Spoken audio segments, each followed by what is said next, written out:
Masuk apoteker. Halo semua, selamat pagi, selamat siang, selamat sore, selamat malam teman-teman semua. Kembali ke CTM, Cerita Teman Masuk Apoteker. Dalam episode ke-8 kali ini, kita kedatangan kakak apoteker Desi Arisandi. Yeay.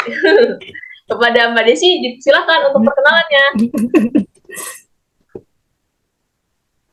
Kenalkan, nama saya Desi Arisandi. Saya apoteker, baru lulus Maret ini. Saya dari Universitas Pajajaran. Sebelumnya saya S1 di Universitas Sriwijaya. Ini guys, panutan. S1-nya negeri, apotekernya negeri.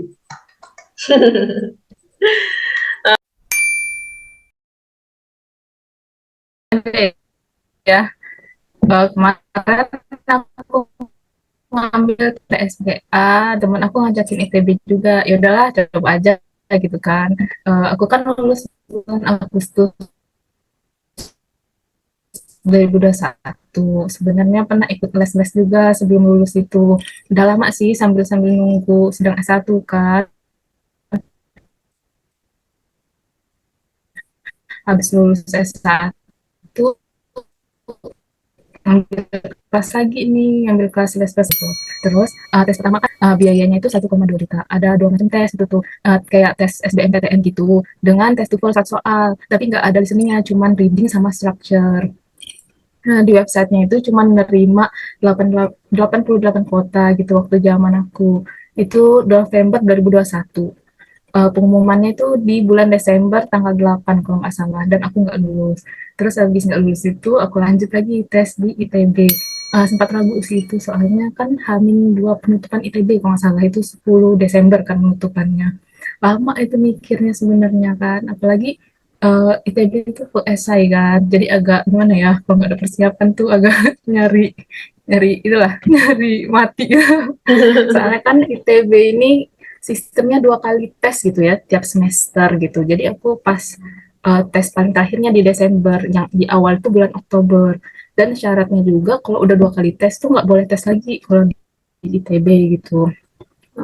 Terus itu uh, karena aku ngambilnya di hari terakhir ya, dari pihak sananya itu belum masukin aku di ini loh, di grup, kan ada grupnya biasanya. Padahal itu tuh sebelum ujian tuh kan ada simulasinya dulu kan. Kalau nggak ikut simulasinya itu kita itu nggak dibolehin ujian, dan itu Amin 1 jam baru dimasukin grup ya. Dan itu panik banget ya, dari pagi nelponin ITB gara-gara itu kan sibuk ya, mungkin karena banyak juga yang kayaknya sama kayak aku gitu kan, yang belum masuk grup kali. Sibuk terus, akhirnya itu jam 1-an itu kayak try out gitu, simulasi kan. Uh, Besoknya baru tes, itu dari jam 8 sampai jam 3 sore, itu lama banget ya, itu capek banget.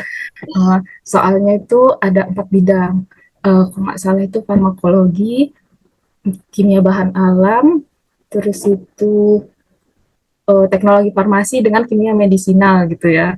Uh, Pas zaman sebelum aku di bulan Oktober tuh katanya ada yang full esai. Kalau di zaman aku tuh ada pilihan ganda, ada isian singkat dengan esai.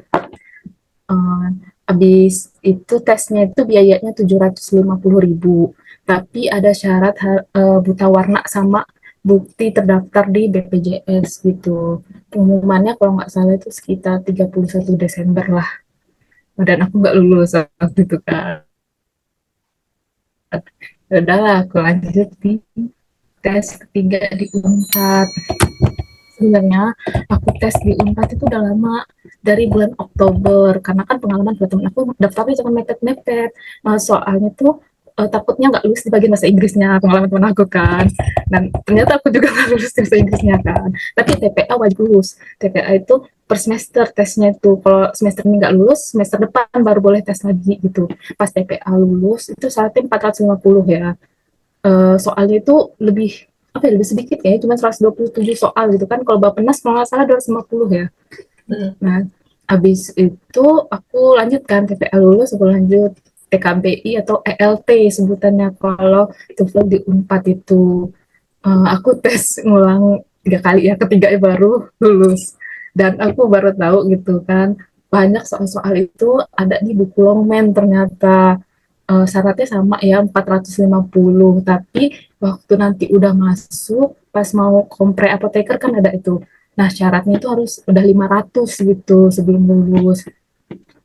Terus itu habis tes TPA sama TOEFL-nya udah memenuhi syarat, ada bikin statement of purpose juga kan. Itu kayak ikut pernyataan pribadi gitulah. Ada kan syaratnya di website Unpad itu. Habis itu pas udah selesai administrasi baru ini boleh tes kefarmasian dan wawancara. Waktu zaman aku itu semuanya itu dijadiin satu hari gitu, tes farmasi dan wawancaranya. Sebenarnya tes farmasi itu lebih ke kayak praktikum ya. Ya kan kayak praktikum menurut aku ya. Aku kan waktu itu les, sedangkan soal-soal les sebenarnya nggak ada yang keluar gitu kan. Bukan percuma sih, maksudnya kalau kita les itu kita ada motivasi belajar gitu kan. Takutnya kalau sendirian tuh kan males, kalau ada les gitu kita kayak mau belajar gitu kan. Nah, habis itu eh, terus sih wawancara ya terakhir. Nah, wawancara itu deg-degan banget sih. Untungnya aku dapat wawancara yang apa ya, ramah gitu ya. Pertanyaannya juga nggak terlalu sulit gitu ya. Kayak nanya kenapa milih Unpad, terus kenapa motivasi ngambil farmasi, terus kegiatan apa aja selama S1, terus pernah lomba apa aja, prestasinya apa gitu kan. Terus ikut organisasi apa, terus nanya-nanya tentang penelitian sih, metodenya gimana, hasilnya gimana gitu. Terus nanya paling terakhir itu kesiapan dana gitu. Dana apotekernya dari siapa, udah disiapin apa, kayak mana. Yang standar gitu aja sih, udah selesai aku wawancaranya. Tapi ada itu cutting aku tesnya itu lebih apa ya, lebih sulit itu pertanyaannya. Misalnya dikasih gitu struktur. Ini bagusnya di analisis pakai instrumen apa, dan itu susah kan pertanyaannya itu kayak aduh menjebak banget kan. Uh, Udah sih itu aja. Aku waktu Unpad kemarin nunggu pengumumannya itu 2 mingguan kan. Aku sebenarnya abis Unpad ini aku nggak ngambil tes lagi gitu lah. Kalau misalnya nggak lulus lagi kan, dah aku kerja kan kemarin itu niatnya. Karena kan tes itu lumayan juga kan biayanya. Waktu Unpad ini aku tuh biaya TPA itu sekitar 450.000. Untuk bahasa Inggrisnya itu 150.000 karena aku 3 kali tes kan, jadi ya 450.000 itu ya totalnya. Terus kefarmasian dengan wawancara itu 600 ribuan, dan pengumumannya itu di bulan Januari tanggal 31 2022 lah itu. Terus orientasinya tanggal 8 Februari. Nah itu sih. Oke, oke. Wah, keren. Jadi perjuangannya Mbak Desi untuk cari kampus PSPA ternyata lika-liku juga ya tadi. UI dulu, terus ke IPB, Iya, terus akhirnya ke UNPAD. iya banyak daun-daunnya juga sih. Masa sih, apalagi kan ada tuh temen aku juga tes sampai 8 kali, effort banget kan kayak gitu tuh. Aku 3 kali masa udah nyerah gitu kan. Kayak gimana gitu. Berarti kita bisa masuk ke pertanyaan selanjutnya nih, Mbak. Masih berhubungan sama yang tadi. Kalau misalnya menurut Mbak Desi, tips and trick untuk masuk ke UNPAD atau gimana caranya kita tetap menjaga motivasi kita, tetap biar berusaha untuk berjuang cari kampus Ya, itu gimana, Mbak? apa ya? Sudah aku juga bingung loh. Hmm, harus punya kawan seperjuangan itu ya. Kayaknya temen itu tempat support paling utama kita gitu kan. Kayak kita berjuang bareng, kita belajar bareng. Walaupun memang kebanyakan bercandanya gitu ya, tapi kan itu ada motivasinya gitu belajar. Kalau sendirian tuh aku tuh agak kurang bisa gitu lah. Kalau misalnya tips and triknya itu ya bahas soal terus gitu. Misalnya teman kamu tuh ada yang beberapa mau daftar di tempat yang sama gitu. Cari aja soal-soal dari kayak skrip gitu kan, beli akun premium gitu. Terus downloadin soalnya, terus bahas bareng, bikin kayak kelompok belajar itu penting sih gitu. Habis itu apa ya? Gak ada itu sih selain belajar gitu kan, nyiapin berkasnya jangan sampai ada yang sulit gitu kan. Ada juga waktu itu dia berkasnya nggak lengkap gitu kan, jadi nggak masuk administrasi kan sayang gitu kan. uh, Habis itu apa ya, kalau syarat-syarat di Unpad itu kan ada di websitenya gitu kan, kayak akreditasi gitu kan, prodi, terus kelengkapan berkas, terus apa ya, statement of purpose tadi kan, nilai dari tes-tes yang 4 tadi kan, TPA, TOEFL, farmasi dengan wawancara. Terus katanya sih IPK ngaruh ya, tapi saya juga nggak tahu ya, teman saya di bawah 3 juga ada yang masuk loh. Tapi lebih amannya 3 ke atas emang sih. Saya juga bingung sistem penilaiannya itu kayak mana. Yang kedua itu kayaknya alumni itu cukup ngaruh gitu ya, kayak seberapa bagus alumni, kualitasnya di situ kayak gitu kan. Kalau bermasalah kayaknya bakal dikurangin gitu jumlahnya diterima, kayak gitu sih. uh, Kalau kamu punya prestasi, punya apa ya, kayak ikut-ikutan Isma Farsi gitu, kayak cukup menjual gitu ya. Terus motivasi kamu sih apa masuk situ, Ya, ya. itu kali ya.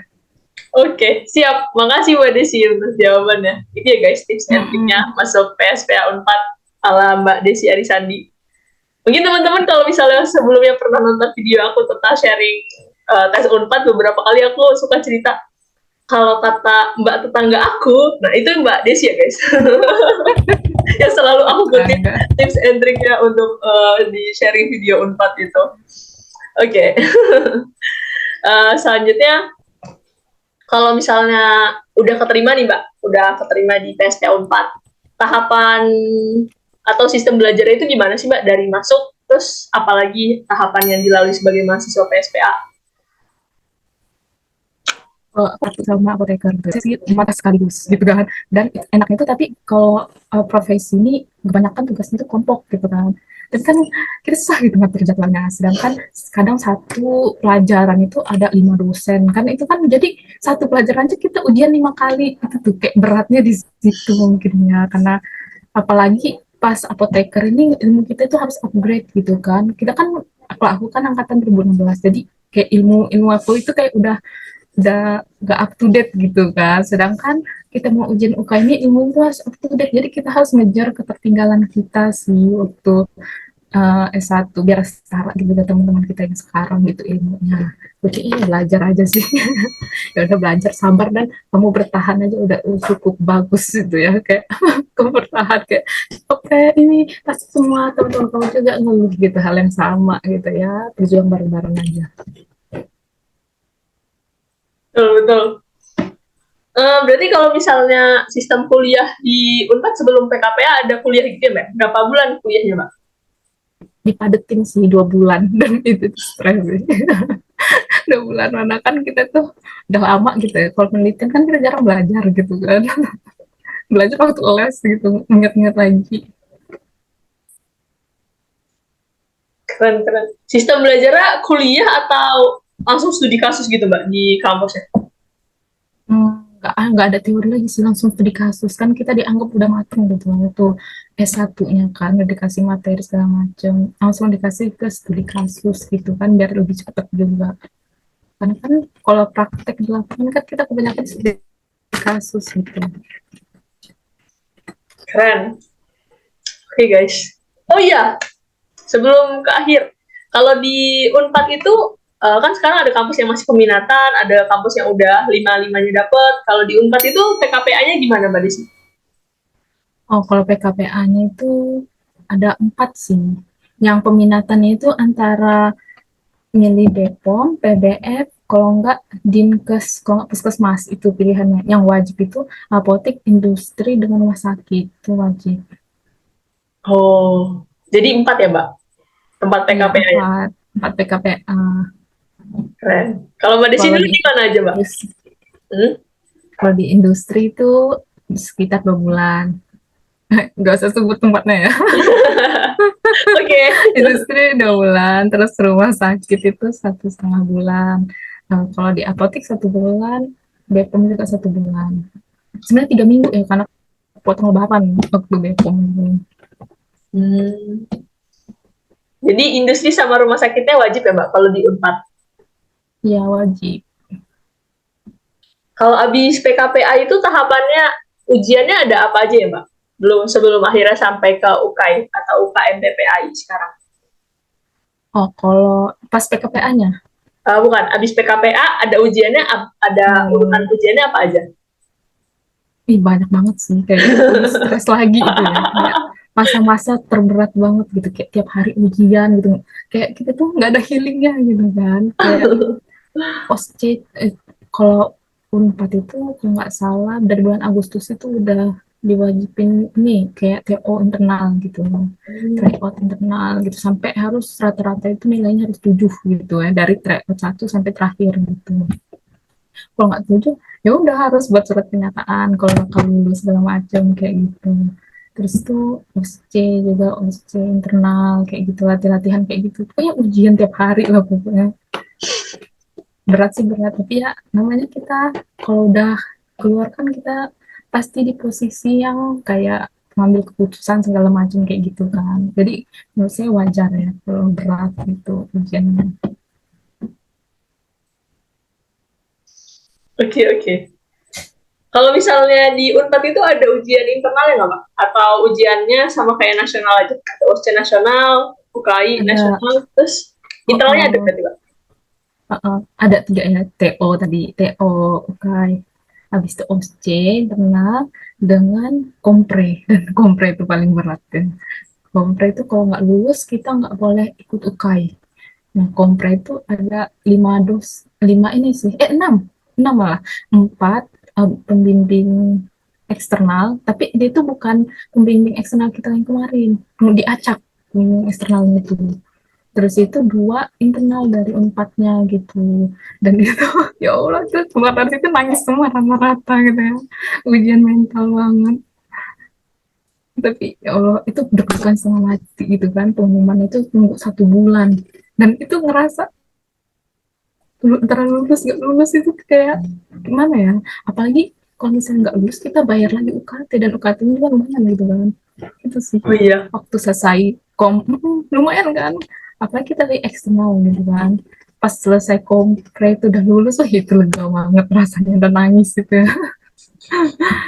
Kalau UKAI sih kayaknya ngerasa udah mantep gitu kan, kita kan udah sering latihan segala macem, jadi pas ngadepinnya itu malah lebih santai daripada ngadepin kompre. Jadi lebih ngeri kompre ya, Pak, daripada UKI? Iya, kan kalau komplek itu harus tek tek tek di kepala kita, itu harus ada jawabannya. Sedangkan buka itu bisa kita skip gitu kalau kita nggak tahu, kan balik lagi ke pertanyaan itu kan. Ya benar-benar. Kalau kompre nggak bisa ya, Pak, di skip dulu gitu. Skip dulu, Pak. Nggak bisa skip. Oh iya, iya. Benar-benar. Hmm, kalau misalnya Unpad itu akreditasinya apa, Mbak? Kalau aplikasinya tuh, ya kalau lihat di ininya, untuk prodi sama kampusnya. Jelas, Kak.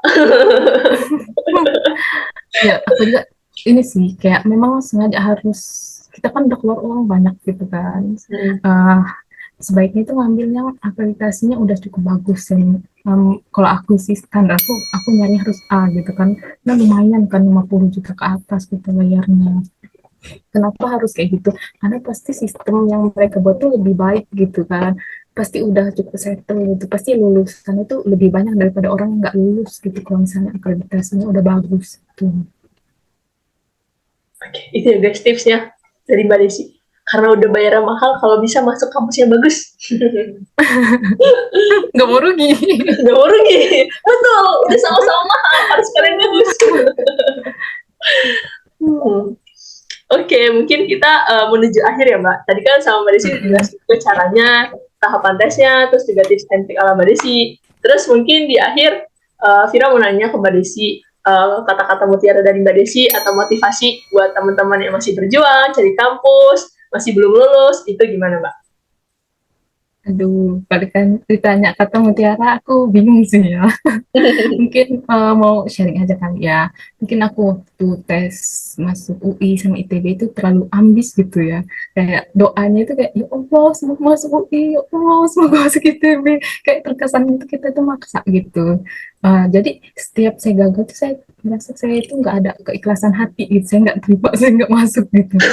Terus terus kayak kita gagal terus itu kayak kita berasa di fase kita rendah diri gitu, merasa nggak kompeten, nggak bisa apa-apa, terus ngerasa ngeremehin diri sendiri gitu. Sampai saya mikir kok saya kayak gini sih, kayak gimana ya, maksudnya saya nggak ada keikhlasan hati gitu. Jadi setiap saya gagal itu saya marah gitu sama diri saya sendiri. Jadi abis itu saya doanya saya ganti gitu kan. Waktu unpad itu saya pengen waktu saya gagal itu pertama kali hal yang muncul itu keikhlasan hati saya gitu buat nerima gitu. Jadi doanya itu ya Allah apapun keputusanmu buatlah hamba ikhlas gitu. Jadi kalau misalnya aku waktu itu gagal, aku pengen aku ikhlas duluan gitu. Eee, jadi dari kejadian sering gagal terus itu aku ambil hikmahnya gitu kan, nggak semua hal itu harus sesuai kehendak kita, tapi cukup dan harus yakin gitu rencana Allah itu lebih indah dari apa yang kita rencanain. Karena kan Allah itu tahu masa depan, sedangkan kita itu enggak kan. Jadi saya juga pernah dengar ceramah gitu, kalau kehendak Allah itu sesuai dengan prasangka hambanya kan. Jadi teruslah berprasangka baik. Walaupun kamu gagal sekarang, mungkin itu cara Allah untuk membentuk kamu menjadi pribadi yang lebih baik lagi, gitu kan. Karena perjuangan kamu bukan cuma berusaha masuk PSPA, tapi bagaimana kamu juga bisa lulus dan untuk bisa menjadi apoteker yang kompeten dan profesional, gitu. Wah, Masya Allah. Terima kasih banyak Mbak Desi atas sharingnya. Semoga sehat selalu, lancar kerjanya. Ya guys, tips and triknya Mbak Desi. Kita harus ikhlas dan minta yang terbaik dari Allah. Cukup berprasangka yang baik. Berprasangka yang baik sama Allah. Terima kasih banyak Mbak Desi. Ya, pas loh, 1 menit lagi nih Zoom-nya habis. Ya, ini bentar lagi habis. Oh ya Mbak Desi, Vira boleh nggak naruh link Instagram Mbak Desi di deskripsi YouTube nanti? Aduh, viral ntar saya. boleh. Boleh. Oke. Nanti teman-teman kalau ada pertanyaan tentang Unpad, PSP Unpad bisa DM ke Mbak Desi. Terima kasih Mbak Desi. Iya. Ya, kita menghitung detik ya Mbak. OTW habis ini. Udah habis deh.